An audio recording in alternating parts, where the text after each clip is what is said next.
അപ്പോൾ എന്തായാലും ഇന്ന് രാവിലെ എണീറ്റ് വേഗം ജോലിയൊക്കെ കഴിഞ്ഞ് ഇന്ന് ഹോസ്പിറ്റലിൽ പോകാൻ കേട്ടോ. ഉമ്മാനൊന്ന് കാണിക്കാൻ പറഞ്ഞ ദിവസമാണ്. അപ്പോൾ ഞങ്ങൾ പരപ്പനങ്ങാടിയുള്ള ഒരു ഹോസ്പിറ്റലിലാണ് പോകുന്നത് കേട്ടോ. അപ്പോൾ ഉമ്മ ബാക്കിൽ ഇരിക്കുന്നുണ്ട്. ഉമ്മക്ക് ക്യാമറയുടെ മുന്നിൽ വരാൻ മടിയുള്ളതുകൊണ്ടാണ് ഉമ്മാനെ കാണിക്കാത്തത്. ഓരോരുത്തർക്കും ഓരോ ഇഷ്ടമാണല്ലോ അല്ലേ. അപ്പോൾ ഇഷ്ടമില്ലാത്തവരൊന്നും നമ്മൾ ഈ ക്യാമറയുടെ മുന്നിൽ കൊണ്ടുവരില്ല കേട്ടോ. അങ്ങനെ നമ്മൾ ഹോസ്പിറ്റലിൽ കാണിച്ച് തിരിച്ചു വരുന്ന സമയം തന്നെ അവിടെ റെയിൽവേ ഗേറ്റിൻ്റെ അടുത്തെത്തി അവിടെ അടച്ചും ചെയ്തു. ഞങ്ങളായിരുന്നു ഫസ്റ്റ്. ഞങ്ങളങ്ങോട്ട് കിടക്കണോ വേണ്ടേ എന്നുള്ള ലെവലിൽ അപ്പം തന്നെ അവിടെ അടച്ചു കേട്ടോ. എന്തായാലും നമുക്ക് ഇവിടുന്ന് ഓടി പോകാൻ പറ്റില്ലല്ലോ. ട്രെയിന് പോയിൻ്റെ ശേഷം നമുക്ക് കടന്നു പോകാൻ പറ്റുള്ളൂ. അങ്ങനെ എന്തായാലും പിന്നെ ട്രെയിന് കണ്ടിട്ട് പോരാന്ന് വിചാരിച്ചു. അപ്പോൾ അവിടെ കുറച്ചേരം നമ്മൾ വെയിറ്റ് ചെയ്തു. അങ്ങോട്ടും ഇങ്ങോട്ടും ഇങ്ങനെ നോക്കുക, ഇന്നാണോ റേറ്റ് എന്നാണോ വരുന്നത് നമുക്കറിയില്ല. രണ്ട് ഭാഗത്തേക്കും ഞങ്ങളിങ്ങനെ നോക്കി നിൽക്കുകയാണ് കേട്ടോ.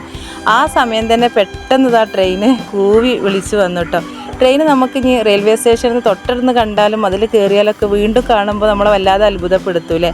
അപ്പോൾ എന്തായാലും ട്രെയിന് നമ്മളെ മുന്നിലൂടെ അങ്ങോട്ട് കടന്നു പോയി. ഞങ്ങൾ ഗേറ്റ് കടന്നു പോകണം. ആ സമയത്ത് ഉണ്ടാവുന്ന ഒരു ഉന്തും തിരക്കാണ് കേട്ടോ നിങ്ങൾ ഈ കാണുന്നത്. എന്താ അറിയില്ല, അതുവരെ കുറച്ചു നേരം വെയിറ്റ് ചെയ്ത ആളുകൾ അപ്പം കണ്ട് തിരക്ക് പിടിച്ചുകൊണ്ട് ഒരു ശ്രദ്ധയില്ലാതെയാണ് ആ ഒരു പോക്ക്. എനിക്ക് എപ്പോഴും അങ്ങനെ ശ്രദ്ധയപ്പെട്ടിട്ടുണ്ട് നമ്മളങ്ങനെ എവിടെയെങ്കിലും. അതേപോലെ തന്നെ നമ്മൾ ട്രാഫിക്കിലാവുമ്പോഴും അത് കഴിഞ്ഞിട്ട് ആ സിഗ്നൽ കൊണ്ട് കഴിഞ്ഞ് പോകുന്ന സമയത്തും ഇതേ ഒരു പാച്ചിലാണ്. ആ സമയത്ത് നമുക്ക് നല്ലൊരു അപകടം ഉണ്ടാവുന്ന ഒരു സമയമാണ്. അപ്പം നമ്മൾ തിരക്ക് പിടിച്ച് പോകാം. ഓരോരുത്തർ ജോലിക്കാരുണ്ടാവും, ഹോസ്പിറ്റലിൽ പോകുന്നുണ്ടാവും, അത്യാവശ്യമായിട്ട് പോകാനുള്ളവരെന്നെ എല്ലാവരും. എന്തിനാണ് അങ്ങനെ ഉന്തി തിരക്കുന്നത്? നമ്മളെപ്പോഴും വളരെ കെയറോട് കൂടിയിട്ടും അല്ലെങ്കിൽ വളരെ ശ്രദ്ധയോട് കൂടിയിട്ടാണ് അപ്പോഴും നമ്മൾ വണ്ടി ഓടിക്കുന്നത്. പ്രത്യേകിച്ച് ബൈക്കുകളൊക്കെയാണ് കേട്ടോ ഈ ഉള്ളിൽ കൂടി അങ്ങനെ പോകുന്നത്. ബൈക്കുകൾ മാത്രമല്ല എല്ലാ വണ്ടിയുണ്ട്. വളരെ ശ്രദ്ധയോട് കൂടി ഡ്രൈവ് ചെയ്താൽ എല്ലാവരുടെ ജീവനും രക്ഷിക്കാൻ പറ്റും.